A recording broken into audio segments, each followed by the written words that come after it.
Hello friends, study में आपका स्वागत है। आज हम लोग आधुनिक भारत के इतिहास का क्विक रिवीजन करने वाले हैं। ठीक, प्राचीन भारत और मध्यकालीन भारत का क्विक रिवीजन हो चुका है। तो जो आप पहले इस वीडियो देख रहे होंगे, जो पहले इस चैनल पे लोग आए होंगे, वो दोनों वीडियो जाके देखें। और तो क्विक रिवीजन की कंटिन्यूटी बनी रहेगी। और बिहार स्पेशल का क्विक रिवीजन भी करवा चुके हैं, तो वो भी डिस्क्रिप्शन में लिंक दिया, तो वो भी जाकर देख ले आप लोग। ठीक, और बताएं तो मॉक टेस्ट का भी सीरीज है, तो वो भी आप लोग, अगर बिहार स्पेशल का मॉक टेस्ट है, तो अगर आप बिहार स्पेशल का मॉक टेस्ट अगर देना चाहते हैं, तो वो भी डिस्क्रिप्शन में वो भी जाके देख सकते हैं। ठीक, तो चलिए चालू करते हैं बिना कुछ देर किए हुए। यूरोपियों के आगमन के क्रम से चालू कर दिया मॉडर्न हिस्ट्री को। ठीक, पुर्तगाली कब आए थे? 1498 में वास्को डी गामा, और सबसे अंत में यही गया था 1961 में। ठीक, ये ध्यान रख लेंगे, ये सबसे अंत में गया था, ये पूछा जाता है। सबसे पहले भी आया था और सबसे ऐसे आया था, जो सबसे पहले आया था सबसे अंत में गया। बस। डच देखे तो डच कंपनी 1605 ईस्वी में आगमन हुआ था भारत में। ब्रिटिश 1608 ईस्वी में, डेनिश डेनमार्क 1620 में, फ्रांसीसी 1668 में, और अंत में स्वीडिश डेनमार्क आया, अधिक स्वीडन आया। ठीक, अब देख ली स्थापना क्रम देख ले कंपनी का। तो पुर्तगाली ईस्ट इंडिया कंपनी की स्थापना 1498 में भारत में प्रथम फैक्ट्री कहाँ लगी? कोचीन में। और कब लगी? तो 1503 ईस्वी में, ये ध्यान रखेंगे। और पुर्तगाली ईस्ट इंडिया कंपनी को क्या कहा जाता है? स्टार्ट होता इंडिया कहा जाता था, ये ध्यान रखेंगे। अंग्रेजी ईस्ट इंडिया कंपनी की स्थापना कब हुई थी? 1600 ईस्वी में, और सूरत में 1613 ईस्वी में अपना प्रथम फैक्ट्री की स्थापना किया था। ठीक, ये ध्यान रख लेंगे। डच ईस्ट इंडिया कंपनी को क्या कहते हैं? वेडिंगटन ऑस्टेंडिस कंपनी कहा जाता है। ठीक, ओरिंगटे डच कंपनी कहा जाता था, नहीं तो ओरिंगटे ऑस्टेंडिस कंपनी कहा जाता है। ठीक, और इसके देश देखे तो हॉलैंड वर्तमान में नीदरलैंड है, और इसका स्थापना वर्ष देखे तो 1602 ईस्वी। और भारत में प्रथम फैक्ट्री कहाँ स्थापना हुआ था? तो मसूलीपट्टनम में। ये पूछा जाता है कि प्रथम फैक्ट्री कहाँ स्थापना किया था? ब्रिटिश कंपनी ने, ब्रिटिशों ने, डचों ने, पुर्तगाली ने, फ्रांसीसी ने। तो डच देख लिए, मसूलीपट्टनम देख लिए। ब्रिटिश कंपनी 1613 में सूरत में देख लिए। पुर्तगाली कोचीन में 1503 ईस्वी में देख लिए। अब देख लेते हैं Danish east India company Denmark की थी, जो 1616 ईस्वी में स्थापना किया था, और 1620 ईस्वी में त्रावणकोर में प्रथम फैक्ट्री की स्थापना किया था। और फ्रांसीसी ईस्ट इंडिया कंपनी देखें तो इसे कंपनी देश देश इंडस ओरेंटियस या लेस कहीं लिखा रहता है, कंपनी कहा जाता है। ठीक, और कहाँ की थी? वो फ्रांस की थी, ये ध्यान रखेंगे। और देखिए 1664 में इसकी स्थापना हुआ था, और 1668 में सूरत में इसकी प्रथम फैक्ट्री लगी। तो प्रथम फैक्ट्री किस किस की लगी थी? तो एक फ्रांसीसियों का, और एक दूसरा ब्रिटिश कंपनी की। तो ब्रिटिश कंपनी का 1613 ईस्वी में लग गया था, और 1668 में फ्रांसीसी कंपनी का। और स्वीडिश ईस्ट इंडिया कंपनी देखिए तो स्वीडन का था, जो चीन में अपना केंद्र बनाया था, इसे ध्यान रखें, चीन में अपना। और कब स्थापना हुआ था?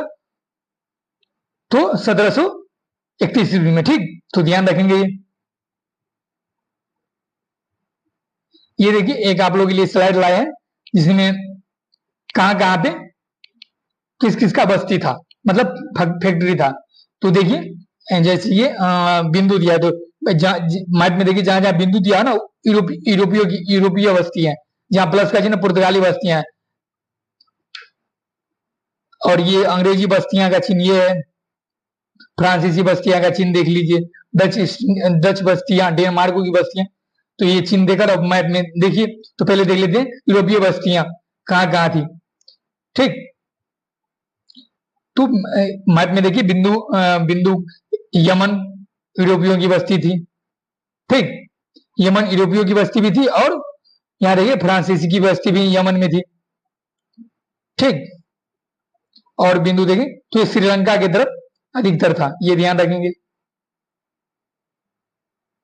ठीक, श्रीलंका कोलंबो श्रीलंका की तरफ था। ठीक, गाले में। और पुर्तगाली बस्ती देख लें, पुर्तगाली बस्ती तो हुगली में। ठीक, हुगली हुआ। और देखिए, और यहां देखिए नागपट्टनम हुआ, त्रिनकोमल हुआ, ठीक, गाले में भी था, कोलंबो में भी था, कालीकट पे था, कन्नूर में था, ठीक, और इधर द्वीप में भी था, ठीक, इधर दमन में भी था, बॉम्बे में था, ठीक, गोवा में था। ये ध्यान रख लेंगे क्योंकि ये पूछा जाता है कि ये पुर्तगालियों की बस्ती कहाँ कहाँ पे थी, तो ऐसे करके दे देगा और निम्नलिखित कथनों पर विचार करने के लिए बोलेगा, तो अपन लोग तो विचार करेंगे ही, जब बोला जा रहा है विचार करने के लिए तो, ठीक। और ये यूरोपियों का बस्तियां देखे तो बसीन में, बॉम्बे में भी था, सूरत दमन में भी था, ठीक, इधर माए, कालीकट, कन्नूर में भी था। अब देख लेते अंग्रेजी बस्ती कहा, तो सूरत में था, बॉम्बे में था, ठीक,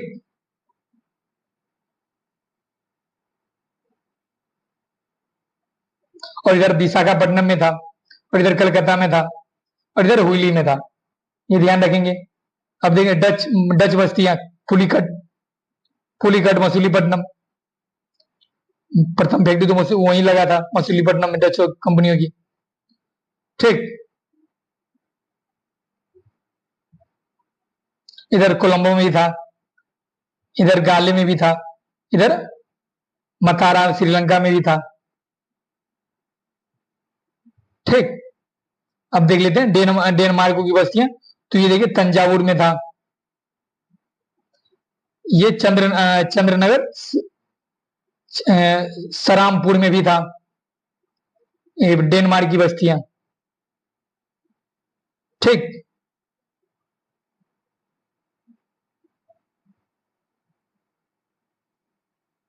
देखिए मसाले, छींट, रेशम, विभिन्न प्रकार की कीमती पत्थर, चीनी, मिट्टी के बर्तनों इत्यादि यूरोप में बढ़ती मांग के कारण ये यहाँ से खरीद कर वहां बेचा जाता, मतलब यहाँ से लेकर वहां बेचा जाता था। भारत में यूरोपीय कंपनियों की स्थापना करने के तो पुर्तगाली, तब डच, जो देखें अंग्रेजी, डेन और फ्रांसीसी अंत में, ठीक। अब देखिए टॉर्डेसिलास की संधि, इस संधि के तहत पुर्तगाल तथा स्पेन के बीच अटलांटिक में एक आभासी रेखा के द्वारा पुर्तगाली के लिए पूर्व तथा स्पेन के लिए पश्चिम में गैर ईसाई को विभाजित किया गया। तो ये ध्यान रखेंगे, पूछा ये जा सकता है कि टॉर्डेसिलास की संधि किन के बीच, पुर्तगाल और स्पेन के बीच क्यों हुआ था, तो अटलांटिक में एक आभासी रेखा खींचने के क्रम में हुआ था, ठीक। सभी नई भूमियां देखिए तो पुर्तगाल और स्पेन में मत बांटा गया था इस संधि के तहत, ठीक, ध्यान रखेंगे।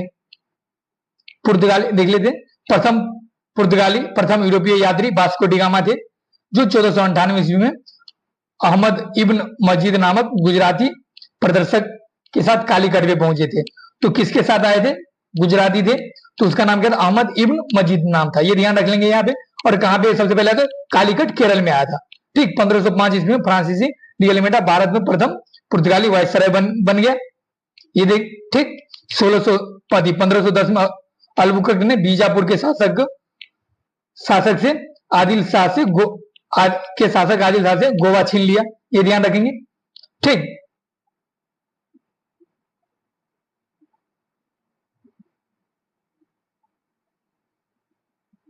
पुर्तगाली इस्लाम के खिलाफ अपने प्रतिरोध में ईसाई जगत का नेतृत्व करता था, ये ध्यान रखेंगे, जो इसके पतन का कारण भी बना।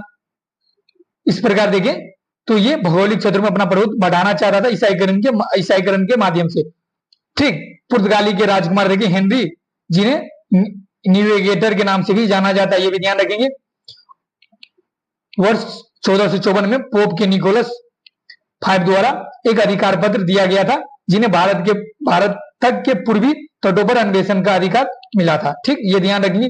कौन थे उस टाइम पोप में शासक वहां का, तो पोप निकोलस V था, ठीक, उससे अधिकार पत्र लिया था। और राजकुमार हेनरी था, जिन्हें न्यूगेटर का भी कहा जाता था। देख लेते हैं वर्ष 1497 में ये देख लिया टॉर्डेसिलस की संधि हुई थी, ये तो पिछले स्लाइड में देखें, ठीक। यहाँ आप देख लेते कि बार्थोलोमेओ दियाज ने केप ऑफ गुड होप के चक्कर लगाया और इसे भारत समझकर अफ्रीका के पूर्वी तट तक पहुंच गया था। तो अफ्रीका के पूर्वी तट पे कौन पहुंचा था? तो बार्थोलोमियो दियाज कब पहुंचा था? तो 1487 में, ये ध्यान रखेंगे। और ये मई 1498 में ये पुर्तगाली अंततः भारत पहुंचा था। इससे पहले वास्को डी गामा पहुंच गया था। ठीक, देख लेते हैं भारत के महत्वपूर्ण पुर्तगालियों के आगमन का कालक्रम और वो क्या क्या किया था, ये ध्यान रखेंगे। ठीक, तो यहां देखते हैं कि वास्को डी गामा के बारे में जान लेते हैं कि ये 1498 में अब्दुल हमीद मजीद नामक एक गुजराती नाविक के नेतृत्व में भारत पहुंचा। ठीक, उनका कालीकट पे कौन शासक ने स्वागत किया? तो जेमोडिन, ये पूछा जाता है, याद रखेंगे, जेमोडिन ने स्वागत किया था। ठीक, और इसके माध्यम से वो काली मिर्च के व्यापार से भारी मुनाफा हासिल करने में सक्षम हुए। वहां से क्या ले जाकर व्यापार कर रहा था? तो काली मिर्च, ये ध्यान रखेंगे। और ये देखें,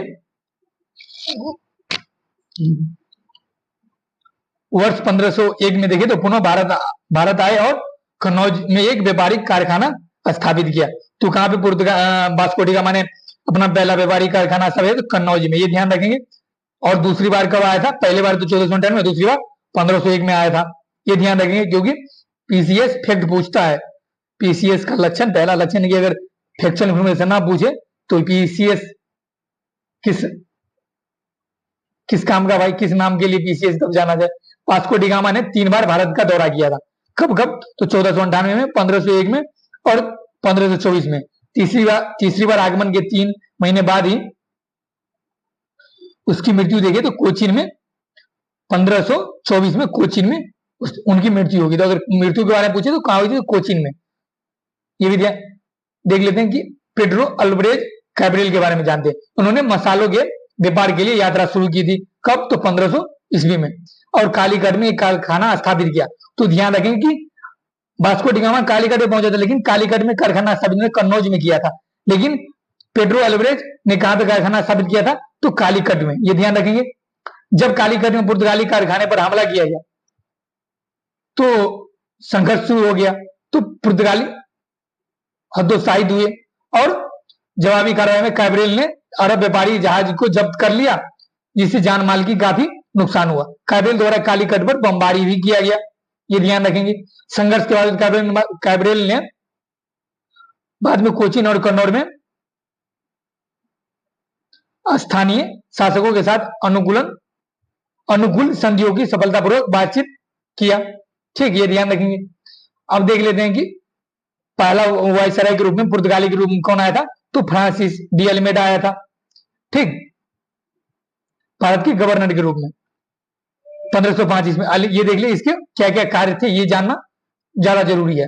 तो अल्मेडा का मिशन देखे तो पुर्तगाली स्थितियों को मजबूत करना, ये इसने किया। मुस्लिम व्यापार को नष्ट किया।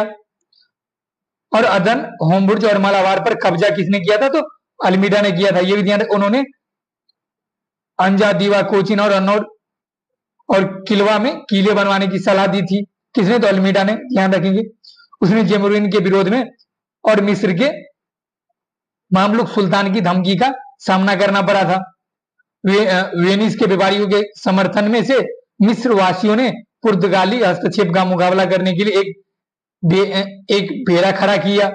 ठीक, 1507 में देखे मिस्र और गुजरात के संयुक्त नौसेना ने द्वीप के पास एक नौसैनिक युद्ध में एक पुर्तगाली स्क्वाड्रन को हरा दिया गया। ठीक, जिसके परिणाम से अल्मेडा के बेटे की मृत्यु हो गई वहां पे। ठीक, ये ध्यान रखेंगे।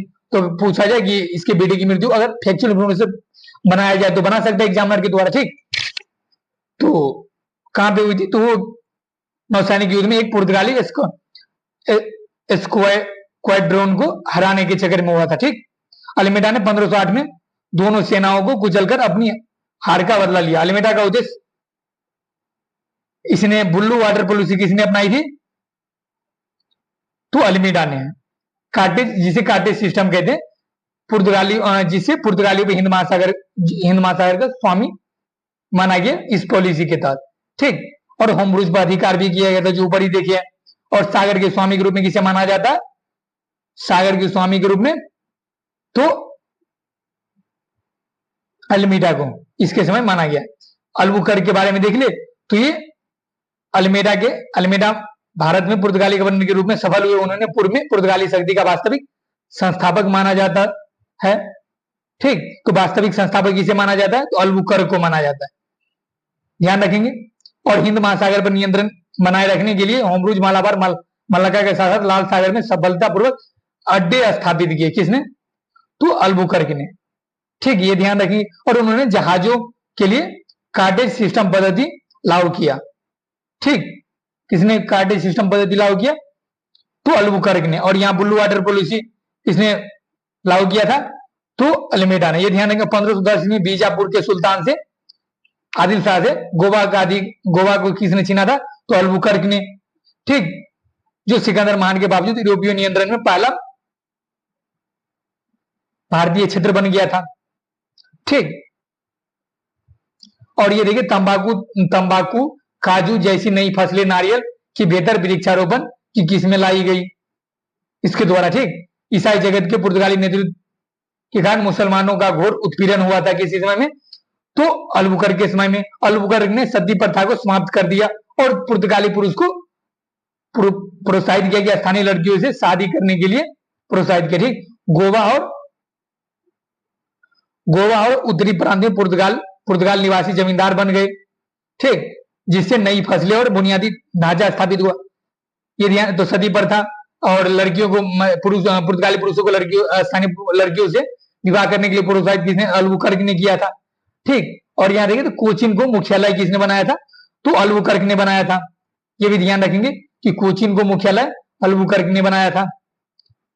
ठीक, ये ध्यान रख लेंगे। और भारत के क्षेत्रीय पुर्तगाली राज का संस्थापक भी माना जाता है अल्बुकर्क को। ठीक, ये ध्यान रखेंगे।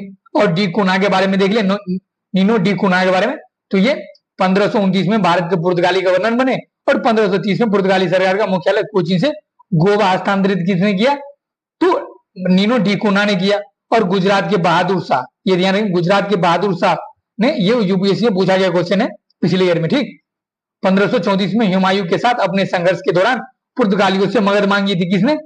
तो नीनो डी कुना ने। ठीक, उन्होंने बेसिन द्वीप को उसकी निर्भरता पर सौंप दिया और पुर्तगाली को द्वीप में एक आधार बनाने का वादा किया। ठीक, ये ध्यान रखेंगे। पुर्तगीज बस्ती का निर्माण किया था, इसके यही पुर्तगीज बस्ती का निर्माण किया तो नीनो डी कुना ने किया था। ठीक, और वर्ष 1536 में देखिए तो जब हुमायूं गुजरात से वापस चला गया तो संबंधों में विकृति आ गई। शहर के निवासियों ने कि पुर्तगालियों से लड़ने के कारण संघर्ष उत्पन्न हुआ और बहादुर शाह का उद्देश्य विभाजन की दीवार खड़ी करना था, जिसे पुर्तगालियों के साथ बातचीत शुरू हो सके। ठीक,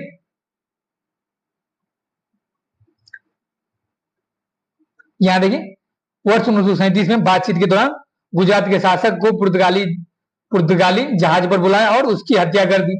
गुजरात के शासक को किस समय में हुआ था? तो देखिए तो नी डी कुना के समय में। कुना का लक्ष्य बंगाल में पुर्तगाली प्रभाव को बढ़ाना और पुर्तगाली नागरिकों को हुगली में अपना मुख्यालय बनाकर बसाना था। तो ये किसका लक्ष्य था? तो डी कुना का लक्ष्य। ठीक, और ये गुजरात को, गोवा को राजधानी बनाया डॉक्टर डी कुना। और मुख्यालय और जीता किसने था? तो अल्बुकर्क ने जीता था। ये ध्यान रखेंगे। बहादुर शाह से हाथापाई हुआ था डॉक्टर नीनो डी कुना से। ठीक, अब देख लेते हैं, यहां देख लेते हैं क्रम में। तो देख ही ले कि योगदान क्या था पुर्तगालियों का। तो प्रिंटिंग प्रेस में योगदान दिया था पुर्तगालियों ने। ठीक, पहला प्रिंटिंग प्रेस। ठीक, प्रिंटिंग प्रेस। तंबाकू, मक्का, आलू वो देख लिए थे। तंबाकू, मक्का, आलू। ठीक, ईसाई धर्म, स्थायी धर्म की स्थापना में इसका योगदान था। ईसाई धर्म, गोथिक स्थापत्य की गोथिक शैली, गोथिक शैली, यूरोपीय चित्रकला के तत्व भी इसमें देखे जाते हैं। ठीक, और पतन के कारण अगर पूछे तो धार्मिक सहिष्णुता था, यूरोपीय कंपनियों से संघर्ष और कार्टेज अल्मेडा काफिला परमिट पद्धति था। ठीक, तो पुर्तगालियों का देखें तो इसका पुर्तगालियों का ये जैसे दक्षिण रफ मैप बनाए तो ये दक्षिण भारत का मैप, अगर रफ मैप देखें तो ये मालाबार तट पे इसका पुर्तगालियों का व्यापारिक केंद्र था। ठीक, और यहां देखें तो 1524 ईस्वी में प्रसिद्ध जीव संत जेवियर भारत आया था। किसके समय में? डिसूजा के समय में। ध्यान रखेंगे, डिसूजा के समय में संत जेवियर,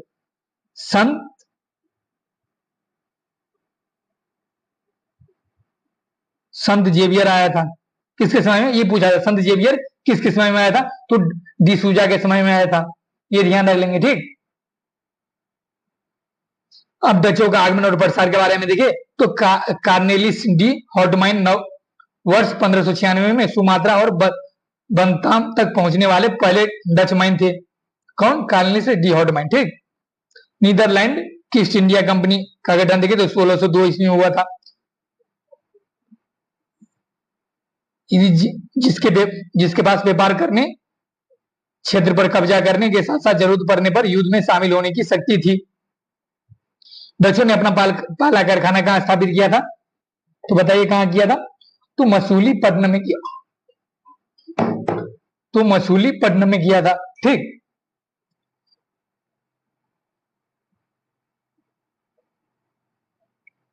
उन्होंने पुर्तगालियों से मद्रास के पास नागपट्टनम पर कब्जा कर लिया और इसे दक्षिण भारत में अपना मुखगढ़ बना लिया। ठीक, तो पुर्तगालियों ने किसे अपना मुखगढ़ बनाया? तो डचों ने पुर्तगालियों से मद्रास के क्षेत्र के पास का नागपट्टनम क्षेत्र पर कब्जा किया और मुख्य गढ़ बना लिया। ठीक, और डच कारखाने देखिए कहां कहां थे? सूरत में थे, भीमिलीपट्टनम में था, कराईकल में था, सिंसुराई में था, बारानगर में था, कासिम बाजार, मुर्शिदाबाद के पास था, बालासोर, पटना, नागपट्टनम और कोचीन में भी था। यह यमुना घाटी मध्य भारत के में निर्मित नील, बंगाल, गुजरात के कोरोमंडल से कपड़ा और रेशम, बिहार से सोरा, गंगा घाटी से अफीम, चावल ले जाते थे व्यापार करने के लिए। ठीक, और ये देखिए तो इनका ज्यादा व्यापार का क्षेत्र देखिए तो मलाया के क्षेत्र में था, मलाया वाले द्वीप समूह के क्षेत्र में था मलाया। ध्यान रखेंगे, मलाया अगर पूछा जाए तो मलाया। तो ऐसे पूछा जाता है कि डचों का किस द्वीप समूह पर उनका ज्यादा ध्यान था आकर्षित करने पर, किन क्षेत्र पर अपने व्यापार को? तो मलाया क्षेत्र पे। ठीक, और ये संयुक्त पूंजी पर आधारित डच कंपनी थी। ठीक, तो चलिए आगे देखते हैं। डच के पतन का कारण देखिए तो डच ने साम्राज्य निर्माण में रुचि नहीं ली, व्यापार पर ध्यान केंद्रित करना चाहते थे। एंग्लो डच मतलब यहाँ इंग्लैंड, ब्रिटिश डच प्रतिद्वंदता जैसे देखें तो अम्बोयाना नरसंहार जो 1623 में इंडोनेशिया में जैसी घटनाओं को देखा गया और बाद में भारतीय क्षेत्रों में स्थानांतरित हो गई। और 1667 में देखें तो दोनों पक्षों के बीच एक समझौता हुआ जिसके बाद द्वारा ब्रिटिश इंडोनेशिया पर अपने सभी दावे वापस लेने पर सहमत हो गए थे। कब? तो 1667 में, ये ध्यान रखेंगे। और डच इंडोनेशिया में अपनी अधिक लाभदायक व्यापार पर ध्यान केंद्रित करने के लिए भारत से प्रस्थान कर गए। ठीक, तीसरे एंग्लो डच युद्ध में देखें तो डच सेना ने बंगाल की खाड़ी में अंग्रेजी जहाजों पर कब्जा कर लिया। 7 साल के युद्ध के दौरान अंततः अंग्रेजों ने जवाबी कार्रवाई में 1759 में हुगली की लड़ाई जीती। तो हुगली की लड़ाई किन किन के बीच हुई थी? तो डच और अंग्रेजों के बीच। और कब हुई थी? तो 1759 में। ठीक, वेदरा के युद्ध के नाम से जाना जाता है।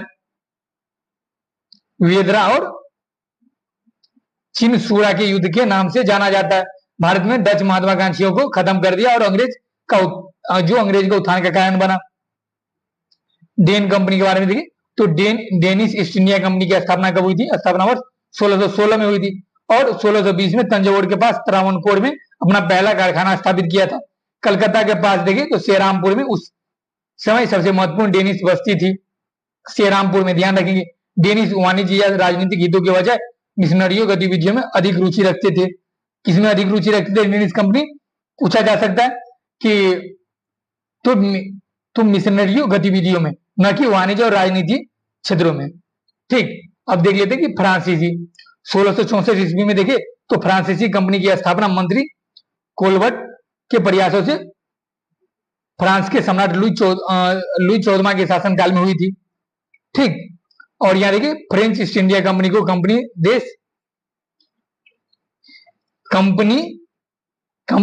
देश इंडेस ओरिएंटल के नाम से जाना गया। ठीक, फ्रांसीसियों का प्रथम फ्रांसीसी गवर्नर कौन था? तो फ्रैंको मार्टिन था। ठीक, ये ध्यान रखेंगे।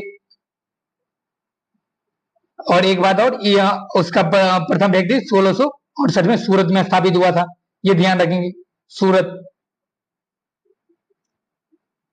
1668। ठीक, ये पूर्णतः सरकारी कंपनी थी, ये भी ध्यान रखेंगे।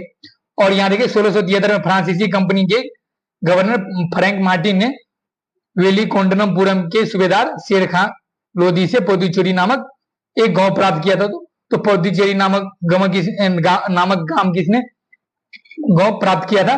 तो फ्रैंको मार्टिन ने। और किससे प्राप्त किया? तो शेर खां लोधी से। ठीक, वांडीवास का युद्ध कब हुआ था? 1560 ईस्वी में। अंग्रेज सेनापति जनरल उस टाइम आर्कुट थे। ठीक, फ्रांसीसियों को पराजित किया। और यहाँ ये देखिए कि वांडीवास, प्लासी का युद्ध और बक्सर का युद्ध, ऐसे करके क्रम निम्नलिखित में विचार कीजिए और क्रमशः कूट का मिलान कीजिए। देता है कि नहीं क्वेश्चन ऐसे मॉक टेस्ट बना रहे तो आप लोगों को पता चल रहा होगा, आइडिया लग रहा होगा। ठीक, कर्नाटक का युद्ध देखिए तो अंग्रेज एवं फ्रांसीसियों के मध्य लड़ा गया था। ठीक, यहां देखते हैं कि प्रथम कर्नाटक युद्ध कब हुआ था, मतलब कालक्रम देख लें तो 1746 से 48 के बीच हुआ था। और किसके लिए हुआ था? ऑस्ट्रिया के उत्तराधिकार के लिए हुआ था। किसके लिए? तो ऑस्ट्रिया के मतलब ऑस्ट्रिया में उत्तराधिकार के लिए लड़ाई हो रहा था ना, उधर ऑस्ट्रिया में इंग्लैंड और फ्रांस लड़ रहे थे, तो इधर इंडिया में इसकी वजह से मार होने लगा था। ठीक, ये ध्यान रख लेंगे। और कौन सी संधि हुई थी? तो एक्स लव सैबेल की संधि हुई थी, और ये युद्ध निर्णायक नहीं था, ये ध्यान रखेंगे। और द्वितीय कर्नाटक युद्ध देखें तो कर्नाटक के उत्तराधिकार के लिए हुआ था, कर्नाटक और हैदराबाद के उत्तराधिकार के लिए हुआ था। ठीक, ये ध्यान रखेंगे। और तृतीय कर्नाटक युद्ध देखें तो सप्तवर्षीय युद्ध एवं औपनिवेशिक कारण थे जो पेरिस संधि के साथ समाप्त हुआ। और द्वितीय कर्नाटक युद्ध पोदुचेरी संधि के साथ समाप्त हुआ, और जिसमें अंग्रेज मजबूती स्थिति में रहे। ठीक, और फ्रांस की पराजय तृतीय कर्नाटक युद्ध में निर्णायक रूप से हुआ। और देखिए तो तृतीय कालक्रम देखें तृतीय कर्नाटक युद्ध का, तो 1758 से 1763। ठीक, यहां देख ले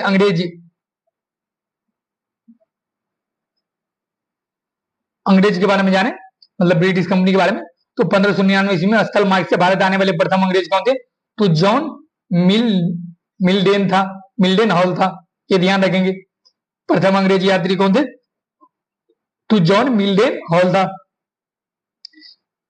और 31 दिसंबर 1600 में ब्रिटेन की महारानी एलिजाबेथ प्रथम ने the governor and company of merchant of London trading into the east Indies को पूर्व से व्यापार हेतु 15 वर्षों का, कितने वर्षों का ध्यान रखें, 15 वर्षों के लिए व्यापारिक अधिकार प्रदान किया। और 1609 ईस्वी में जेम्स प्रथम ने इसे अनिश्चित काल के लिए, कब किया गया अनिश्चित काल के लिए? तो 1609 ईस्वी में, ये ध्यान रखेंगे। और किसके द्वारा किया गया? तो जेम्स प्रथम के द्वारा किया गया। ठीक, ये ध्यान रखेंगे। और 1608 में देखें तो ब्रिटेन के राजा जेम्स प्रथम के दूत के रूप में कैप्टन हॉकिंस ने सम्राट अकबर के नाम का पत्र लेकर, उसको लगा कि अकबर उस टाइम था, अकबर का शासन उस समय तक था ही है, उससे क्या पता, मतलब उस टाइम फोन या कुछ था नहीं ना जो पता चलता। तो वो बहुत बात है जब तक जहांगीर का कालक्रम आ गया था कि दरबार आगरा में पहुंचा था, लेकिन वो आया था अकबर के लिए, ये ध्यान रखेंगे। और टॉमस्रो ब्रिटेन के राजदूत के रूप में किसके दरबार में? तो जहांगीर के दरबार में आया था। और इंग्लैंड के, और देखिए 1661 ईस्वी में इंग्लैंड के सम्राट चार्ल्स द्वितीय का विवाह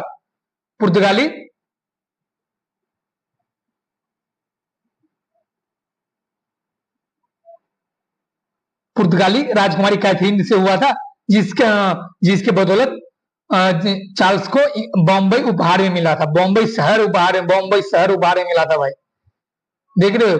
ईस्ट इंडिया कंपनी ने 1668 में 10 पाउंड प्रतिवर्ष के किराए पर चार्ल्स कितने पाउंड, 10 पाउंड प्रति वर्ष किराए पर चार्ल्स द्वितीय ने बॉम्बे को प्राप्त किया। ठीक, तो ये ध्यान रखेंगे, ईस्ट इंडिया कंपनी को किराए पे दे दिया। अब देखते हैं प्लासी युद्ध के बारे में। ठीक, तो कब हुआ था, तो डेट के साथ याद रखना है अपने को कि कब हुआ था। ठीक, तो कब हुआ था भाई, तो 23 जून 1757 ईस्वी को हुआ था। और किन के मध्य हुआ था, तो बंगाल के नवाब सिराजुद्दौला और अंग्रेज के सेनापति रॉबर्ट क्लाइव। ठीक, और जीता किसने था, तो अंग्रेज जीता था। और देखिए, तो भारत में ब्रिटिश साम्राज्य की नींव कब से रखा जाना, किस युद्ध से रखा गया, तो प्लासी का युद्ध है वो। ठीक, और यहां देखें, तो इससे इसका एक घटनाक्रम है ब्लैक होल का घटना।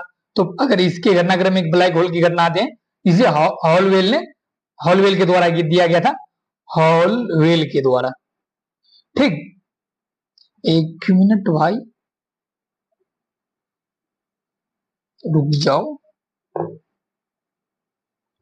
हॉलवेल के द्वारा। ठीक, आप लोग सुन भी रहे होंगे और प्लस में आप लोग रेगुलर क्लास में पढ़े भी होंगे डिटेल में।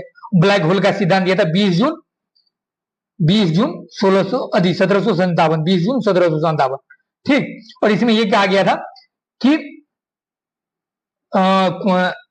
सिराजुद्दौला के द्वारा कुछ अंग्रेजों को बंदी बना लिया गया था। ठीक, और उसे एक कमरे में कैद खाने में बंद रखा गया था, इसे ब्लैक होल की घटना कहते हैं। ठीक, और ये देखिए, तो 4 जून 1756 को कासिम बाजार पर अधिकार किया, और 16 जून 1756 को ही फोर्ट विलियम पर अधिकार किया था, ये भी ध्यान रखेंगे। ठीक, और यहां देख ले, तो सिराजुद्दौला की तरफ से कौन कौन थे, तो मिर्जाफर थे, मिर्जाफर जो इसके सेनापति थे। ठीक, और कौन मिर्जाफर थे, मानिक चंद था जो कलकत्ता का प्रभारी था। ठीक, और अमीर चंद था जो पूंजीपति था, और जगत सेठ था जो कलकत्ता का बैंकर था। और ये इसमें विजय तो अंग्रेजी हुआ, लेकिन ये संयंत्र के माध्यम, क्योंकि इन 4-5 लोगों को क्लाइव के द्वारा अपने पक्ष में मिला लिया गया था पहले ही। तो वहां युद्ध करने गया, लेकिन युद्ध हुआ नहीं, क्योंकि ये लोग पहले से उनके फेवर में था। ठीक, तो अब देखिए बक्सर के युद्ध के बारे में अगर जाने, तो प्लासी के युद्ध के बाद किसे बनाया गया, प्लासी के युद्ध के बाद किसे बनाया गया, बताओ भाई, शासक तो मिर्जाफर को बनाया गया, मिर्जाफर को बनाया गया, ध्यान रखेंगे। ठीक, और बक्सर का युद्ध कब हुआ था, 22 अक्टूबर, ध्यान रखेंगे, 1764 ईस्वी में हुआ था। और किनके बीच हुआ, तो बंगाल के नवाब मीर कासिम, अवध के नवाब सुजाउद्दौला और दिल्ली दरबार के मुगल सम्राट शाह आलम द्वितीय और अंग्रेजों के बीच हुआ था। और सेनापति अंग्रेज की तरफ से कौन था, तो हेक्टर मुंडो। ठीक, जिसमें अंग्रेज विजय हुए। और वास्तविक सत्ता स्थापित करने का श्रेय किस युद्ध को माना जाता है, तो बक्सर के युद्ध का। ठीक, और यहां देखें तो इलाहाबाद की संधि हुई थी, प्रथम संधि हुई थी, यहां देखिए इलाहाबाद की संधि हुई थी, तो उस समय रॉबर्ट क्लाइव, संधि के समय रॉबर्ट क्लाइव थे अंग्रेज अधिकारी की तरफ से। ठीक, और युद्ध के समय हेक्टर मुंडो, ये ध्यान रखेंगे। तो यहां देखिए, तो 12 अगस्त 1765 में हुआ था, प्रथम संधि हुई थी शाह आलम द्वितीय से, और द्वितीय संधि देखिए तो सुजाउद्दौला से 16 अगस्त 1765 ईस्वी में, तो ये ध्यान रखेंगे। आंग्ल मैसूर युद्ध के बारे में देखें, तो प्रथम आंग्ल मैसूर युद्ध पहले देख रहे थे, कब मतलब कालक्रम देखे तो 1767 से 1769 ईस्वी के बीच चला। और शासक कौन थे उस टाइम, तो हैदर अली था। और बंगाल का गवर्नर कौन था, तो लॉर्ड वेयरलेस्ट था। ठीक, और कौन सी संधि हुई थी, तो मद्रास की संधि से समाप्त हुई थी, ये भी ध्यान रखेंगे। ठीक, और इसका कारण क्या था, तो मराठों और निजाम से संधि कर अंग्रेज ने हैदर के खिलाफ खड़ा हुआ। ठीक, मराठों और निजाम से संधि कर अंग्रेजों ने हैदर के खिलाफ युद्ध किया था, ये कारण था। ठीक, ये ध्यान रखेंगे। कारण भी बताते जा रहे हैं, क्योंकि इसमें कारण नहीं है तो कारण आप सुन लीजिए। द्वितीय आंग्ल मैसूर युद्ध देखे तो 1780 से 1784 ईस्वी तक चला था, और शासक हैदर अली था, और बंगाल का गवर्नर उस टाइम कौन था, तो वारेन हेस्टिंग्स था। और कौन सी संधि हुई थी, तो मैंगलोर की संधि हुई थी। और पोर्तनोवा, और यही इसी में द्वितीय आंग्ल मैसूर युद्ध में ही पोर्तनोवा के युद्ध में हैदर की मृत्यु हो गई, पराजित हुई और हैदर की मृत्यु पोर्तनोवा के युद्ध में। पोर्तनोवा, ध्यान रखेंगे, पोर्तनोवा। ठीक, पूछा जाता है और पूछा गया, मैंने किसी के मॉक टेस्ट में भी ये क्वेश्चन ऐसा देखा था। ठीक, और ये देखिए तो क्यों ऐसा क्यों हुआ था, क्योंकि अंग्रेजों ने मद्रास की संधि की उल्लंघन कर दिया था, इसीलिए, और उल्लंघन करते हुए मैसूर की कोई सहायता नहीं की। ठीक, इसीलिए द्वितीय आंग्ल मैसूर युद्ध हुआ था। और तृतीय आंग्ल मैसूर कब मतलब कालक्रम देखे तो 1790 से 1792 ईस्वी तक के बीच हुआ, और टीपू सुल्तान शासक था, और लॉर्ड कॉर्नवालिस उस समय देखे तो बंगाल का गवर्नर था। और कौन सी संधि हुई थी, तो श्रीरंगपट्टनम की संधि हुई थी, और कॉर्नवालिस के द्वारा ही तृतीय आंग्ल मैसूर युद्ध में कहा गया था कि हमने अपने मित्रों को शक्तिशाली किए बिना अपने दुश्मनों को पंगु बना दिया, क्योंकि ये क्या कहते हैं, निजाम और मराठों को अपने साथ मिला लिया था। अगर वो मतलब ये इस संदर्भ में कहा गया, क्योंकि अगर वो जो क्षेत्र जीता था, अगर वो पूरा क्षेत्र दे देता तो वो शक्तिशाली हो जाता, तो बस छोटा छोटा खंड करके उसे क्षेत्र दिया। तो इसीलिए कहा गया कि हमने अपने मित्रों को शक्तिशाली किए बिना अपने दुश्मनों को पंगु बना दिया। किसके द्वारा कहा गया क्या, तो कॉर्नवालिस के द्वारा कहा गया था। और कौन से आंग्ल मैसूर युद्ध में कहा गया, तो तृतीय आंग्ल मैसूर के युद्ध में कहा गया था, ये ध्यान रखें। और कौन सी संधि हुई थी, श्रीरंगपट्टनम की संधि हुई थी। ठीक, और चतुर्थ आंग्ल मैसूर युद्ध देखे तो कब हुआ था, तो 1799 ईस्वी में हुआ था। और शासक कौन था, तो टीपू सुल्तान शासक था। और लॉर्ड वेलीजली देखे तो बंगाल का गवर्नर था उस टाइम। और देखे तो मैसूर की गद्दी पर अडियार वंश का एक बालक कृष्णराज को बैठा दिया, मतलब श्रीरंगपट्टनम की संधि में टीपू की मृत्यु हो गई चतुर्थ आंग्ल मैसूर युद्ध में।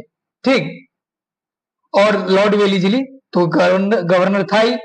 और इसे क्या आरोप लगाकर इस पर हमला किया गया, टीपू को फ्रांसीसी मित्रता का आरोप लगाकर ब्रिटिश सेना ने इस पर आरोप दी, युद्ध के लिए आक्रमण किया था। ठीक, तो ये 2 वर्ष का बालक था, इसके बाद इसकी मृत्यु हो गई टीपू की, 2 वर्ष के कृष्णा जी को बैठा दिया। ठीक, तो ये सब ध्यान रखेंगे, फैक्चुअल, सारा फैक्चुअल इंफॉर्मेशन है। ये देखें तो द्वितीय आंग्ल मराठा युद्ध देखे तो प्रथम आंग्ल मराठा युद्ध देखे तो प्रथम आंग्ल मराठा युद्ध कब से कब चला था, तो 1775 से 1782 ईस्वी तक कालक्रम भी पूछा जाता है, ध्यान रखिए। ठीक, सालबाई की संधि हुई थी, कब हुई थी ये भी पूछा जाता है, तो 1782 में हुई थी। और परिणाम देखिए तो अंग्रेजों को साल से एलिफेंटा द्वीप प्राप्त हुआ, और माधवराव नारायण को पेशवा बना दिया गया। और देखिए तो राघवोबा का पेंशन दिया जाना कबूल किया गया। ठीक, और ये युद्ध देखें तो अनिर्णायक रहा। ठीक, और भविष्य में एक दूसरे पर सालबाई की संधि कहा गया कि भविष्य में एक दूसरे पर आक्रमण न करने का आश्वासन दिया गया। और रघुनाथ कहीं कहीं ये भी लिखा था रघुनाथ राव। ठीक, ये सुने होंगे रघुनाथ राव। ठीक, तो रघुनाथ राव को कितना लाख, तो 3.5 लाख रुपया वार्षिक पेंशन देने का स्वीकार किया गया। ठीक, ये ध्यान रखेंगे। और द्वितीय आंग्ल मराठा युद्ध के बारे में देखें तो कालक्रम देखें तो 1803 से 1806 और देवगांव की संधि हुई थी। इसमें देवगांव की संधि किनके साथ, तो भोंसले के साथ। सूर्यगांव की संधि किनके बीच हुआ था, तो सिंधिया के साथ हुआ था। राजघाट की संधि किसके साथ हुआ था, तो होलकर के साथ हुआ था, ध्यान रखेंगे। ठीक, और इस समय वाइसराय कौन था, तो इसमें भी वायसराय ने दिया ना, तो वायसराय पहले में देखे तो वारन हेस्टिंग वायसराय था, वारन हेस्टिंग वायसराय था, वारन हेस्टिंग्स। द्वितीय आंग्ल मराठा युद्ध में देखे तो लॉर्ड वेलिजली था वायसराय, लॉर्ड वेलिजली।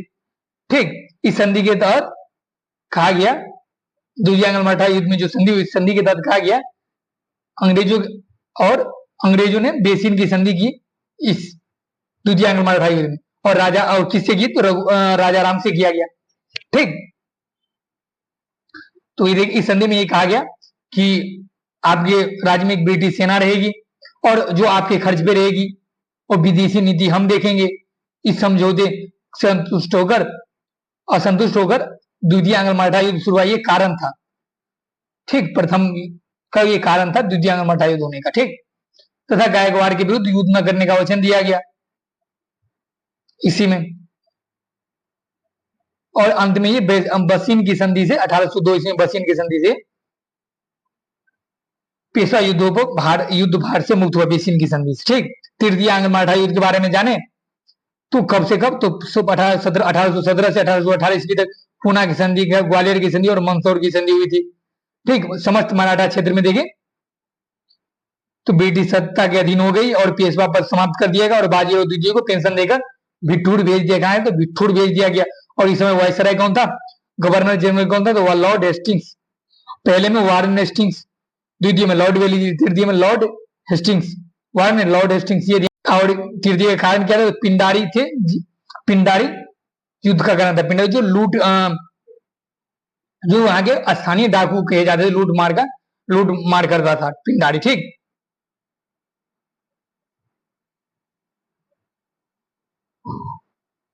अब देखते हैं कि आंग्ल सिख युद्ध। ठीक, आंग्ल सिख युद्ध के बारे में देखें तो प्रथम आंग्ल सिख युद्ध 1845 से 46 ईस्वी तक चला था, और शासक कौन था, तो दिलीप सिंह था, जो वजीर उस टाइम लाल सिंह और सेनापति तेजा सिंह, और लॉर्ड हार्डिंग गवर्नर जनरल था। संधि लाहौर की संधि हुई थी। अंग्रेजों ने दिलीप सिंह को महाराजा की पदवी दी। ठीक, तो ध्यान रखेंगे। और यहां देखें द्वितीय आंग्ल सिख युद्ध 1848 से 49 के बीच, उस टाइम भी सिख शासक देखे तो दिलीप सिंह ही था, लॉर्ड डलहौजी गवर्नर जनरल था, और अमृतसर की संधि हुई थी, और दिलीप सिंह को कोहिनूर हीरा लेकर ब्रिटिश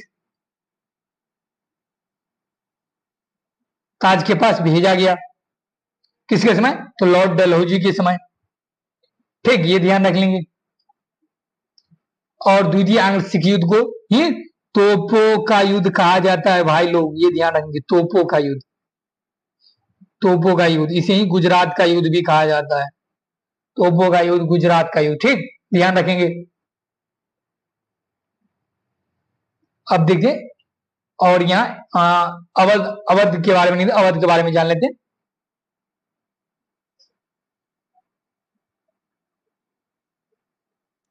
अवध के बारे में जान लेते। ठीक, इसकी स्थापना किसने किया था, तो सदाअत अली खान ने, सआदत अली खान, ठीक, ने स्थापना किया था, ये ध्यान रखेंगे। और अवध का सूबेदार 1722 में बनाया गया था। ठीक, और राजधानी कहां थी इसकी, तो फैजाबाद, फैजाबाद। ठीक, ये ध्यान रखेंगे। और इससे अवध को कैसे मिलाया गया, ये ध्यान रखेंगे। तो अवध को देखिए, अवध का अंतिम शासक कौन था, तो वाजिद अली शाह था, वाजिद अली शाह, अली शाह लिखे, वाजिद अली शाह। ठीक, वाजिद अली शाह। ये देखिए, तो कुशासन के आरोप में, अवध को कुशासन के आरोप में, ठीक, कुशासन के आरोप में 1856 में इसे ब्रिटिश साम्राज्य मिला लिया, 1856, ये ध्यान रखेंगे। ठीक, और किसके नेतृत्व में, आल्ट्रॉन्ग के नेतृत्व में, सरकारी रिपोर्ट के आधार पे। ठीक, ये ध्यान रखेंगे। अब गवर्नर जनरल वायसराय देख ले, तो वारन हेस्टिंग्स का कालक्रम देख ले, तो 1773 से 1785 ईस्वी का कालकाल था। और भारत का प्रथम गवर्नर जनरल कौन था, तो वारन हेस्टिंग्स था। और 1773 में रेगुलेशन एक्ट किसने पारित किया था, किसके समय पारित हुआ था, तो वारेन हेस्टिंग्स के समय। घेरे की नीति, इसे रिंग फेंस नीति, वारेन हेस्टिंग्स से संबंधित है। कलकत्ता में सुप्रीम कोर्ट की स्थापना किसके समय में हुआ था, तो वारेन हेस्टिंग्स के समय। प्रथम आंग्ल मराठा युद्ध किन के समय हुआ था, द्वितीय आंग्ल मैसूर युद्ध और सालभाई की संधि, देखिए तो वारेन हेस्टिंग्स के समय हुआ था। भारत के न्यायिक सेवा का जनक किसे कहा जाता तो वारेन हेस्टिंग्स को कहा जाता है, ये ध्यान रखेंगे। लॉर्ड कॉर्नवालिस के बारे में देखें तो तृतीय आंग्ल मैसूर युद्ध कॉर्नवालिस के समय हुआ था और श्रीरंगपट्टनम की संधि हुई थी। अस्थायी बंदोबस्त किसने शुरुआत की, तो देखें तो कॉर्नवालिस ने शुरुआत किया था। और कब किया था, 1793 ईस्वी में। और 1793 ईस्वी में द्वैत शासन जिसने वारेन हेस्टिंग्स ने चालू किया था, और द्वैत शासन को समाप्त करके कॉर्नवालिस ने द्वैत शासन, यहाँ वारेन हेस्टिंग्स में द्वैत शासन चालू किया था, ये भी याद रख लेंगे, द्वैत शासन। ठीक ठीक, द्वैत शासन। 5 अक्टूबर 1805 में कॉर्नवालिस की मृत्यु हुई और गीजापुर जो उत्तर प्रदेश में पड़ता है वहीं उसकी खबर स्थित है। गाजीपुर, गीजापुर सॉरी। भारत में सिविल सेवा एवं पुलिस सेवा का जनक किसे कहा जाता है, तो कॉर्नवालिस को, और न्यायिक सेवा का जनक वारेन हेस्टिंग्स को। ठीक, ध्यान रखेंगे। लॉर्ड वेलिस्ली के बारे में देखें तो सहायक संधि किसके द्वारा अपनाया गया था, तो लॉर्ड वेलिस्ली के द्वारा। और सबसे पहले कहां सहायक संधि किसके द्वारा अपनाया गया, तो हैदराबाद के द्वारा। इसके बाद देखें तो मैसूर, तंजौर, अवध और पेशवा, भोसले और सिंधिया के, इस सबसे अंत में सिंधिया ने अपनाया था। तो यहाँ एक देख ले तो सहायक संधि अपनाने वाले सबसे पहले और बाद में क्रम से अगर पूछा जाए तो यहाँ ऐसे करके याद रख सकते हैं कि हम त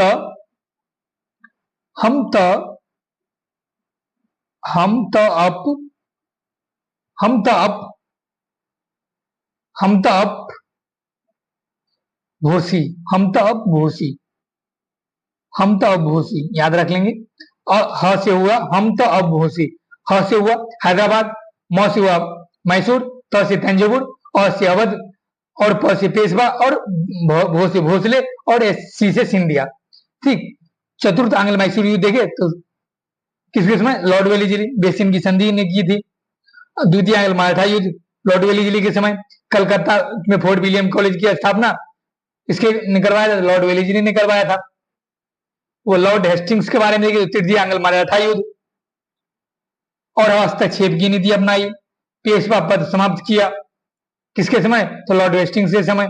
आंग्ल नेपाल युद्ध किसके समय हुआ था, लॉर्ड हेस्टिंग्स के समय। आंग्ल नेपाल युद्ध लॉर्ड हेस्टिंग्स के समय। बॉम्बे और मद्रास में रैयतवाड़ी व्यवस्था को टॉमस मुनरो द्वारा लागू किया गया किसके समय, तो लॉर्ड हेस्टिंग्स के समय। ठीक, अवध एवं उत्तर पश्चिमी राज्यों एवं प्रांतों में देखें तो मालवाड़ी व्यवस्था लागू किया गया किसके समय, तो लॉर्ड हेस्टिंग्स के समय। ठीक, लॉर्ड विलियम बेंटिंग के समय देखिए तो ये बंगाल के अंतिम गवर्नर जनरल तथा भारत के प्रथम गवर्नर जनरल बने। और 1829 में नियम 17 द्वारा सती प्रथा का उन्मूलन किया। और देखे तो ये भारत का गवर्नर जनरल बना दिया गया, जो ऊपर भी देखे हैं। 1833 में ही भारत का पहला governor general lord William Bentinck को बनाया गया। बेंटिंग ने कर्नल सेलीमैन की सहायता से 1830 में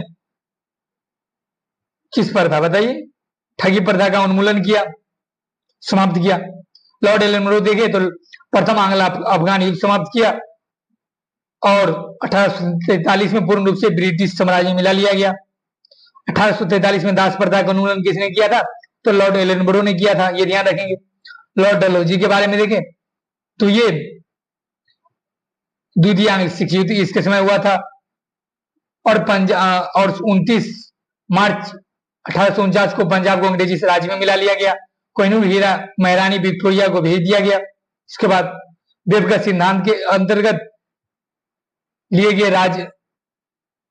विलय किए गए राज्य देखे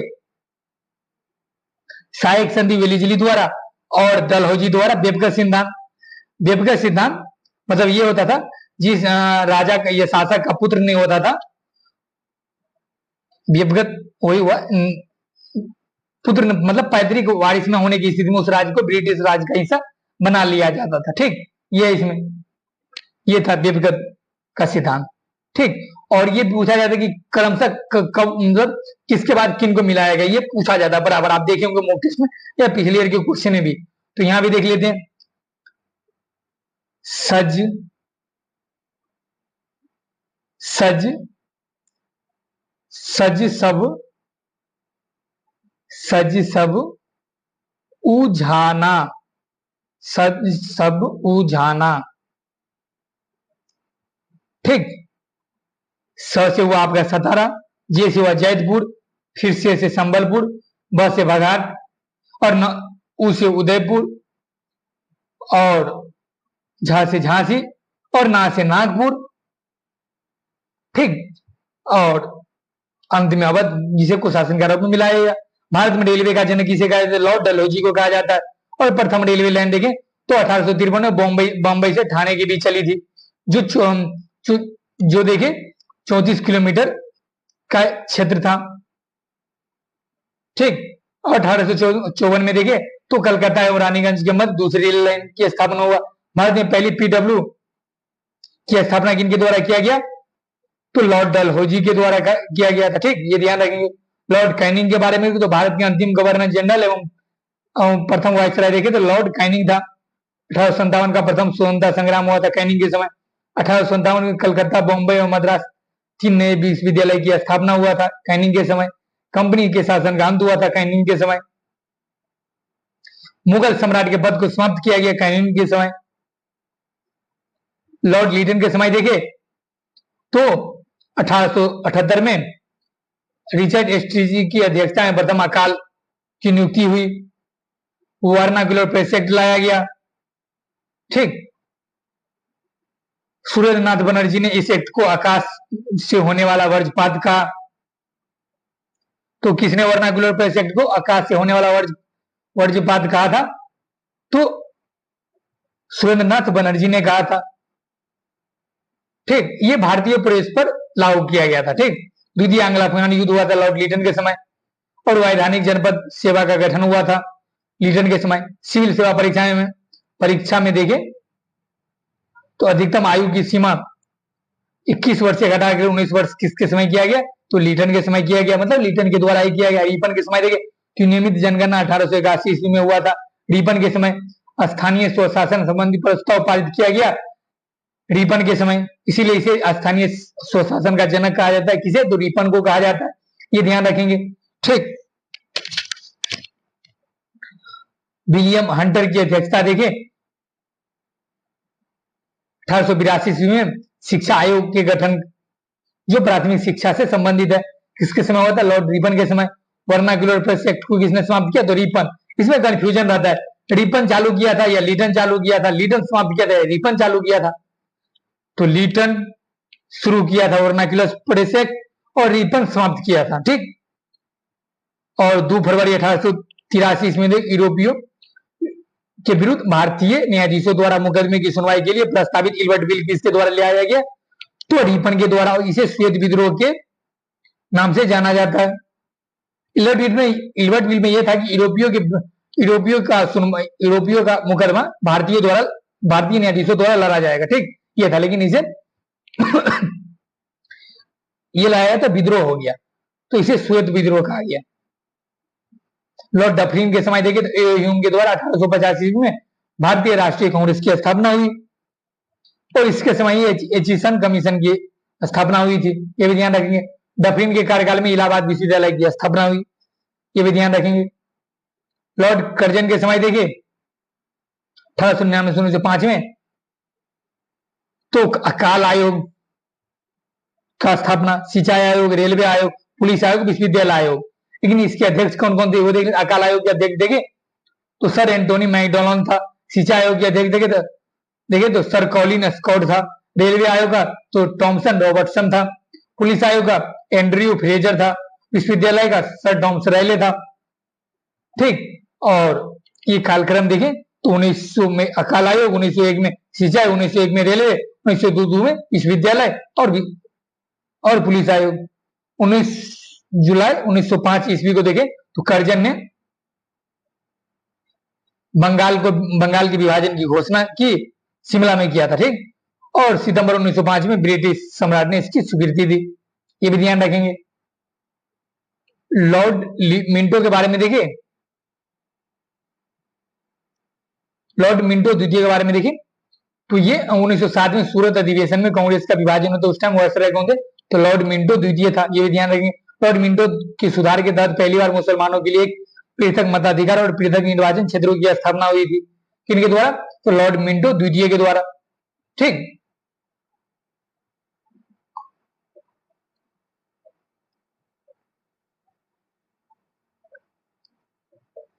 लॉर्ड हार्डिंग द्वितीय के बारे में देखें तो दिल्ली दरबार में बंगाल विभाजन रद्द करने की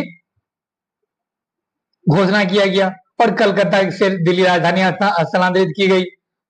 लॉर्ड हार्डिंग के समय, लॉर्ड हार्डिंग द्वितीय के समय 1912 में दिल्ली भारत की राजधानी बनी और 23 दिसंबर 1912 को दिल्ली में लॉर्ड हार्डिंग को बम फेंका गया। इस बम कांड में भाई बाल मुकुंद को फांसी दी गई। लॉर्ड चेम्सफोर्ड के समय देखे तो 20 अगस्त 1917 को मॉन्टेगू चेम्सफोर्ड सुधार के नाम से प्रसिद्ध सुधार लाया गया।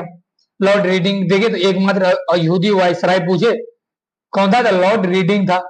1922 में सर्वप्रथम आईसीएस यूपीएससी उस टाइम का आईसीएस की परीक्षा का लंदन एवं इलाहाबाद में आयोजित हुई। किसके समय में, तो लॉर्ड रीडिंग के समय में, ठीक। और लोक सेवा आयोग की स्थापना किसके समय में हुआ था, तो लॉर्ड रीडिंग के समय में। और कब किया गया, तो 1 अक्टूबर 1926 को। ये ध्यान रखेंगे। देशी रियासतों के संबंध में देखें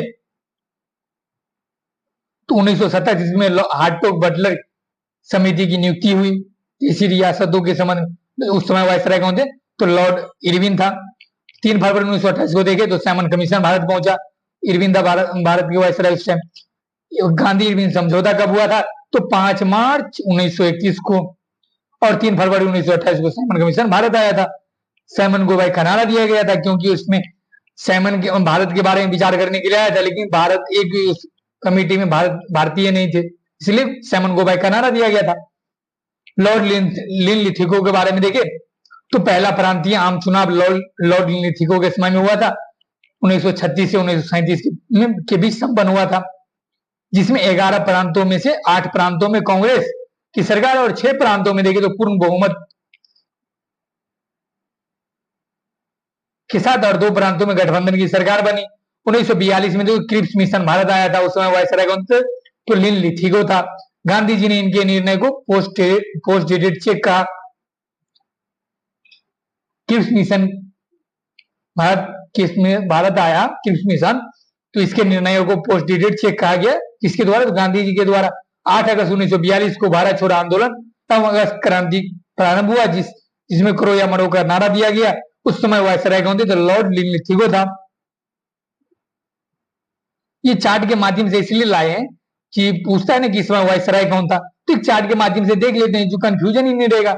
सारे वायसराय के बारे में क्या गया, कालक्रम हुआ, घटनाक्रम, वो सारे लेके आप लोगों को दिखा रहे हैं, रिवीजन करवा रहे हैं, ठीक। लॉर्ड वेवेल के समय में देखिए तो शिक्षा सुधार हेतु सार्जेंट योजना की घोषणा हुई 1944 ईस्वी में, और वेवेल योजना 1945 में प्रस्तुत किया गया। 20 फरवरी 1947 को ब्रिटिश प्रधानमंत्री लॉर्ड क्लीमेंट इटली ने घोषणा की भारत को जून 1948 में सत्ता सौंप दी जाएगी। तो उस समय वायसराय कौन था, लॉर्ड वेवेल था। लॉर्ड माउंटबेटन देखिए तो इस समय भारत के अंतिम गवर्नर जनरल एवं वायसराय थे लॉर्ड मेटन। और स्वतंत्र भारत के प्रथम गवर्नर जनरल बने, स्वतंत्र भारत के प्रथम गवर्नर जनरल कौन बने थे, तो लॉर्ड मेटन था। और 3 जून 1947 को माउंटबेटन योजना घोषित हुई, जिसमें भारत विभाजन की रूपरेखा थी। और स्वतंत्र भारत के प्रथम गवर्नर जनरल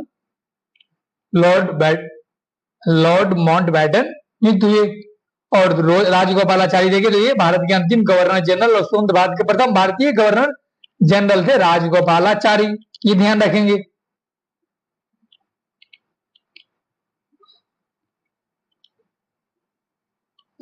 हो ही गया भाई।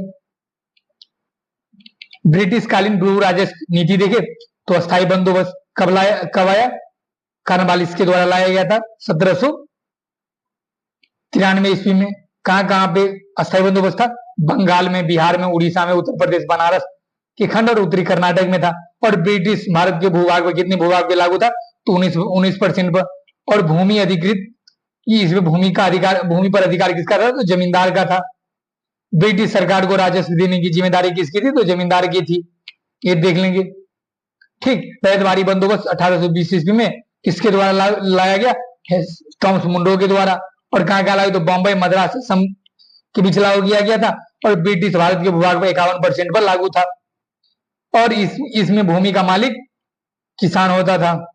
ब्रिटिश सरकार को राजस्व देने की जिम्मेदारी किसकी थी? रैयतवाड़ी में तो किसान की थी। तो ये पूछा जाए कि कौन सा भू राजस्व नीति ब्रिटिश भूभाग पे सबसे ज्यादा क्षेत्रों में विस्तारित था? तो रैयतवाड़ी 51%। और महलवाड़ी देखे तो हॉल्ट मैकेंजी के द्वारा 1822 ईस्वी में लागू किया गया। कहां का? उत्तर प्रदेश, मध्य प्रांत और पंजाब के क्षेत्र में। और कितने भूभाग पे? ब्रिटिश भूभाग के कितने क्षेत्र पे? तो 30%। भूमि पर गांव का अधिकार था। ब्रिटिश सरकार को राजस्व देने की जिम्मेदारी किसी? तो गांव के मुखिया की थी। ये ध्यान रखेंगे। अब आयोग देख ले, इनाम आयोग अध्यक्ष इनाम होते थे, इनाम थे। और वायसराय कौन थे? तो लॉर्ड डलहौजी था। और भू राजस्व की संपत्तियों उपाधियों की जांच हेतु इनाम आयोग की स्थापना किया गया था। ये ध्यान रख लेंगे। क्वेश्चन ऐसे बनाया जा सकता है कि भू राजस्व समितियों से संबंधित आयोग, इनाम, गौर, चार्ज बोर्ड, डिस्पैच, स्ट्रेची आयोग कौन है इनमें से? तो चूज करना पड़ेगा वहां पे। ठीक। तो चार्ल्स वुड डिस्पैच 1854 ईस्वी में सर चार्ल्स वुड के समय आया था। वायसराय कौन था? अध्यक्ष चार्ल्स वुड था। और वायसराय कौन था? तो डलहौजी था। ये भारत शिक्षा से संबंधित है। ये स्ट्रेची आयोग देखे तो रिचर्ड स्ट्रेची, लॉर्ड लीटन के समय आया था। ये अकाल से संबंधित है। हंटर आयोग विलियम हंटर, लॉर्ड रिपन के समय। और ये शिक्षा की प्रगति से संबंधित है। हर्षिल समिति अध्यक्ष हर्षिल थे, लॉर्ड लांसडाउन के समय आया था। टकसाल से संबंधित सुझाव हेतु है ये। मैकडोनल्ड आयोग देखे तो सर एंटोनी मैकडोनल्ड अध्यक्ष था। और लॉर्ड कर्जन के समय ये आया था। और ये देखिए दुर्भिक्षिक पर स्ट्रेची आयोग की रिपोर्ट का अपना सुझाव देने हेतु लाया गया था। मानक्रिक आयोग देखे तो सर वल्केवन, अरे मानक्रिक आयोग तो मतलब अध्यक्ष मानक्रिक ही था। लॉर्ड कर्जन वायसराय था उस टाइम। और सिंचाई हेतु ये सिंचाई से संबंधित आयोग है। और ये कब कब हुआ ये भी देख लेते हैं। इनाम को 1852, Charles Wood dispatch 1854, stretchy 1878, Hunter 1882, हरेसेल 1893, McDonald 1900, मानक्रिक आयोग 1901, फ्रेजर आयोग तो अध्यक्ष फ्रेजर ही था कर्जन के समय। पुलिस प्रशासन संबंधित है, पुलिस प्रशासन की जांच से संबंधित आयोग है ये। सैडलर आयोग माइकल सैडलर अध्यक्ष। वायसराय कौन था उस टाइम? तो चेम्सफोर्ड था। कलकत्ता विश्वविद्यालय की कार्य प्रणाली से ये संबंधित है। ठीक। बटलर लॉर्ड इरविन उस समय वायसराय था और अध्यक्ष बटलर ही कर रहा था। ये ब्रिटिश परम सत्ता और देशी राज्यों को अच्छे संबंध स्थापित करने का सुझाव दिया था बटलर समिति। धन निष्कासन के नीति का प्रतिपादन किसने किया था? तो दादा भाई नेहरू ने किया था। इसे ही grand old man of India कहा जाता है। इंग्लैंड डेप्ट टू इंडिया नामक लेख द्वारा प्रकाशित किया गया था। Poverty and un British rule in India नामक पुस्तक द्वारा किया गया था। धन निष्कासन सिद्धांत का व्याख्या अन्य विचारक रमेश चंद्र दत्त ने इकोनॉमी हिस्ट्री ऑफ इंडिया नामक पुस्तक में किया था। ठीक। तो आज मॉडर्न हिस्ट्री का यहीं पे समाप्त करते हैं क्विक रिवीजन। चलिए आशा करें आप लोग अच्छा लग रहा है। अगर अच्छा लग रहा है तो वीडियो को ज्यादा से ज्यादा शेयर करिए और ज्यादा से ज्यादा अपने दोस्तों को शेयर करिए। ठीक। तो आप लोग का रिवीजन कैसा चल रहा है? आशा करें अच्छा ही चल रहा होगा। चलिए धन्यवाद।